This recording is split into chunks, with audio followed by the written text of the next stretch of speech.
और हो गई है हमारी घास के लिए जाने की तैयारी। तो ये यहाँ पे ये सीढ़ियाँ दिख रही है ना, तो ठीक इस जगह पे दिखा था सांप। कल यहाँ से यहाँ तक था लंबा। तो यहाँ पे सांप दिखना जायज़ बात है, क्योंकि यहाँ पे है ये नाग देवता का मंदिर। ठीक ये रहा सामने पे। घास की कटाई भी लगभग शुरू कर दी है, क्योंकि धूप लगने से पहले ही हमें घर भी जाना है। क्योंकि आजकल जब धूप लग रही है ना, तो बहुत कड़क वाली लग रही है। तो आज मौसम लगभग घास से आने के बाद तुरंत मेरी एंट्री हुई किचन में। सुनीता गई नहाने के लिए। भात हमने सुबह बना दिया था और मुझसे कहा है सब्जी बनाने के लिए। तो ये मैंने डाल रखे हैं इसमें चने, जिनकी मैं बुनाई कर रहा हूँ।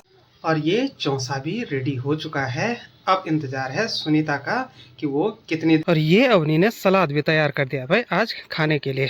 तो पूरे पहले ही बोल दिया था अवनी ने कि मैंने एक छोटी ककड़ी देख रखी है, उसको हम भात के साथ। और ये आज की लंच थाली भी रेडी कर दी है। यहाँ पे है ये भात, चौंसा हो गया, ककड़ी हो गया, और ये प्याज वाला सलाद, हरी मिर्च जो हमारे किचन गार्डन के हैं, और ये दही जो हम खुद घर पे तैयार करते हैं। शाम के हो चुके हैं 2:53 और ये चल रहा है अभी शाम का नाश्ता इस खूबसूरत से मौसम के साथ। सुबह उठते ही जो चौखंबा का व्यू दिखाई देता है ना, उसकी कुछ बात ही अलग है। और जिस दिन बल्दिया ना रहे तो उस दिन तो इसकी चमक कुछ और ही दिखाई देती है। तो सुबह उठते ही हमारी छत से चौखंबा पर्वत का व्यू कुछ इस प्रकार से दिखाई देता है, इन डांडी कांठियों के बीच में। तो ऐसा लगता है ना जैसे एक प्रकार से बीच में बिल्कुल क्राउन रख रखा होगा। और अभी बादल सिर्फ चौखंबा की चोटी पे है, तो इसीलिए नीचे का व्यू पूरा कंप्लीट दिखाई दे रहा है और ऊपर से बादलों की वजह से नहीं दिखाई दे रहा है। तो धीरे धीरे मौसम इसी प्रकार से चेंज होता रहेगा, और बादलों का सीज़न जब बिल्कुल ख़त्म हो जाएगा तो उसके बाद चौखंबा पर्वत एक अलग ही लेवल में दिखाई देता है, जब पूरी तरह से बर्फ़ से ढका हुआ रहता है। और ये रही हमारी नरगी की डाली। तो इस बार इस पे काफ़ी अच्छी खासी मात्रा में नरगी आ रखी है। तो अवनी के लिए तो ये गुड न्यूज़ हो गई, क्योंकि इसको छती से तोड़ने के लिए हो जाएगा। और कल के प्लांट्स जो मैंने कल ट्रांसप्लांट किए थे, तो ये स्ट्रॉबेरी का पौधा और ये ग्रीन कलर के फूल वाला पौधा, तो कुछ ही महीनों में ये भी अच्छे खासे ग्रो करने लग जाएंगे। और सबसे पहले आप सभी को मेरा प्यारा सा प्रणाम। मेरा नाम है नरेश मनवाल और स्वागत है आपका हमारे यूट्यूब चैनल पहाड़ी हूँ मैं सुनीता मनवाल में। तो सुबह के हो चुके हैं 7:35 और आज की ब्लॉग की शुरुआत मैंने अभी से शुरू कर दी है। तो आज जाना है मुझे सुनीता के साथ घास के लिए, क्योंकि इसको लग रहा है डर। कल किसी ने रास्ते में सांप देख लिया था, तो इसके दिल में अभी से वो डर बैठ गया है कि पता नहीं वहाँ पे क्या होगा। तो मैं इसके साथ जाऊंगा आगे से डंडा पकड़ के, ताकि इसको डर न लगे और इजीली इसको घास काटने के लिए हो जाए।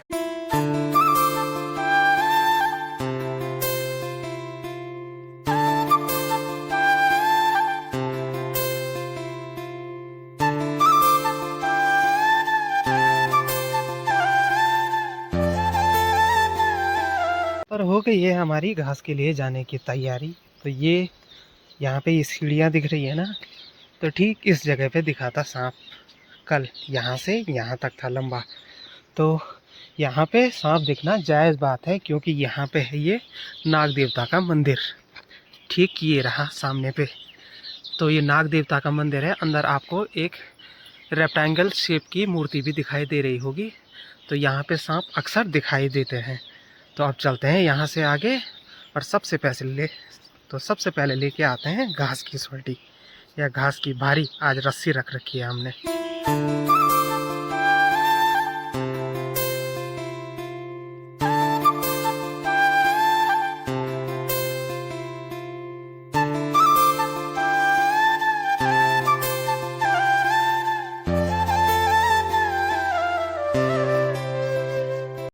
घास की कटाई भी लगभग शुरू कर दी है, क्योंकि धूप लगने से पहले ही हमें घर भी जाना है। क्योंकि आजकल जब धूप लग रही है ना, तो बहुत कड़क वाली लग रही है। तो आज मौसम लगभग थोड़ा बहुत खुला भी है और थोड़ा बहुत बल्दिया भी रखा है। तो 50-50 चांसेस हैं बारिश आने के भी और धूप लगने के भी। तो हम सोच रहे हैं कि काम फटाफट से निपटा दें और घर निकल जाएं अपने टाइम से, ताकि घर के जो काम काज हैं वो निपटाने के लिए हो जाए हमें। लगभग ये 2 से 3 पुली यहाँ पे निकाल दी हैं, और 2 से 3 पुली यहाँ पे और निकालनी है हमें। तो सुनीता के हाथ में लगभग काफ़ी खतरनाक स्पीड है घास निकालने के मामले में। तो ये देखो, ये यहाँ से और यहाँ तक ये वाला घास अभी के अभी निकाला है सुनीता ने।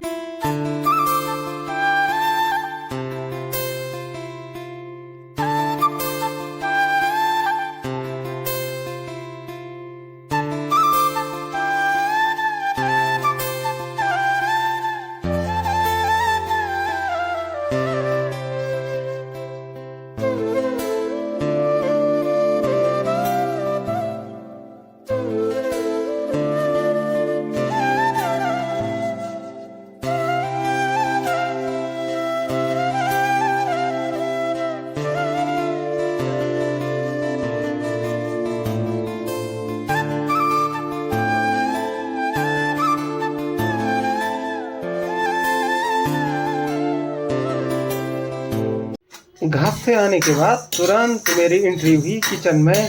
सुनीता गई नहाने के लिए। भात हमने सुबह बना दिया था और मुझसे कहा है सब्जी बनाने के लिए। तो ये मैंने डाल रखे हैं इसमें चने, जिनकी मैं बुनाई कर रहा हूँ, और इससे बनाऊंगा मैं बढ़िया चटपटा वाला चौंसा। तो ये चने का चौंसा काफ़ी टेस्टी होता है और इस बात का ध्यान रखना है कि ये जले ना, तब जाके इसकी अच्छे से भुनाई होगी। मतलब ये जब चटकने लग जाए, आकार में थोड़ा बड़े हो जाए, इनके बाहर की जो छिलका है ना ये उतरना चाहिए। मतलब कुल मिला के ये ऐसे दिखने चाहिए जैसे अभी ये देखो चटकने लग गए ना। अब गैस की फ्लेम को मैं लो कर दूंगा ताकि ये जले नहीं। और ये चौंसा भी रेडी हो चुका है। अब इंतज़ार है सुनीता का कि वो कितनी देर में आती है। अंश और अवनी की भी छुट्टी है, जो बार बार मेरे पीछे पड़ रखे हैं कि हमें भूख लग गई है। और आज की बात करूं मैं तो काफ़ी दिनों के बाद ऐसा मौसम दिखाई देने को मिला है, वरना 2 से 4 दिन पहले तक ना काफ़ी हद तक मौसम बंद ही रहता था। लेकिन आज काफ़ी दिनों के बाद इतना मस्त वाला मौसम खुल रखा है। ये बढ़िया सी धूप खिल रखी है चारों ओर और अच्छा भी लगता है ऐसे में, वरना बारिश और या तो बादल ही बादल दिखाई दे रहे थे। तो सब लोगों ने लगभग जितने भी अपने गीले कपड़े वगैरह थे ना, सब ने बाहर डाल दिए हैं। तो पिछले 2-4 दिन पहले ऐसे ही हुआ था, तो फिर सब ने कपड़े बाहर डाले थे और आज फिर से वैसा ही मौसम बन चुका है।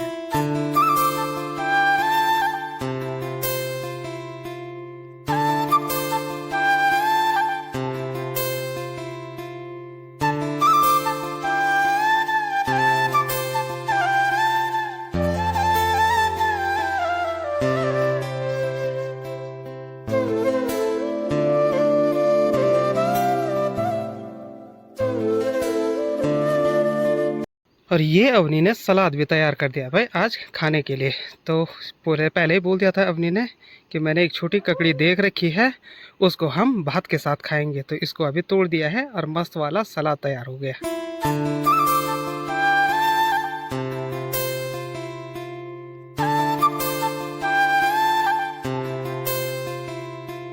और ये आज की लंच थाली भी रेडी कर दी है। यहाँ पे है ये भात, चौंसा हो गया, ककड़ी हो गया, और ये प्याज वाला सलाद, हरी मिर्च जो हमारे किचन गार्डन के हैं, और ये दही जो हम खुद घर पे तैयार करते हैं। हो गए हैं 11:57 और हमारे घर पे चल रहा है अंदर साफ़ सफाई का काम। तो ये दरी बोर वगैरह जो भी होते हैं ना, हमने भी सब धूप की वजह से बाहर डाल दिए हैं सूखने के लिए। तो ये हो रही है आज धूप की चोरी, जिसको बोलते हैं धूप की चोरी करके काम निकालना। शाम के हो चुके हैं 2:53 और ये चल रहा है अभी शाम का नाश्ता इस खूबसूरत से मौसम के साथ। तो यहाँ पे 2 से 3 टाइम खुराक लगती है, क्योंकि जो व्यक्ति काम करेगा उनको खुराक भी ज़्यादा लगती है। तो यहाँ पे अभी यही चल रहा है डेली रूटीन का। और खाना किस में खाया जा रहा है? लोहे की कढ़ाई में। तो मतलब फुल्ली प्रोटीन वाला खाना, मतलब क्वालिटी के साथ कोई कॉम्प्रोमाइज़ नहीं। चौंसा, भात और सब्जी तो नहीं थी इस वक्त, दिन में सिर्फ ककड़ी काटी थी, ककड़ी इसने खाई नहीं थी। इस टाइम सिर्फ चौंसा और भात। जुकाम लग गया है आजकल मैडम जी को, तो इसीलिए चौंसा भात। इसके मुँह, मुझे इसको देख के मेरे मुंह में भी पानी आ गया भाई। इतना मज़ेदार एकदम लटपटा बना के खाती है ये किसी भी चीज़ को। तो ये जब भी खाना खाती है ना तो इसको देख के मेरे मुंह में सच में पानी आ जाता है। इसकी आदत क्या है, कढ़ाई को ऐसे गोद में रखना, उसके बाद उसके चारों ओर से लपेट के खाना, जिसको नहीं बोलते हैं, वैसे करके खाती है। तो खाने का तरीका बहुत ही ज़बरदस्त है और ये कंफर्म है दिन के रूटीन में सुबह के टाइम थाली में खाना है और शाम के टाइम जब बासी बात की भूख लगती है ना तो उस टाइम कढ़ाई में खाना है। ये डेली रूटीन है भाई। और कभी कभी अवनी और इसके बीच लड़ाई भी हो जाती है कढ़ाई में खाने को लेकर। तो अवनी बोलती है मैं खाऊंगी कढ़ाई में और सुनीता कहती है नहीं मुझे खाना है कढ़ाई में। तो उस दिन बड़ी महाभारत उठी रहती है हमारे।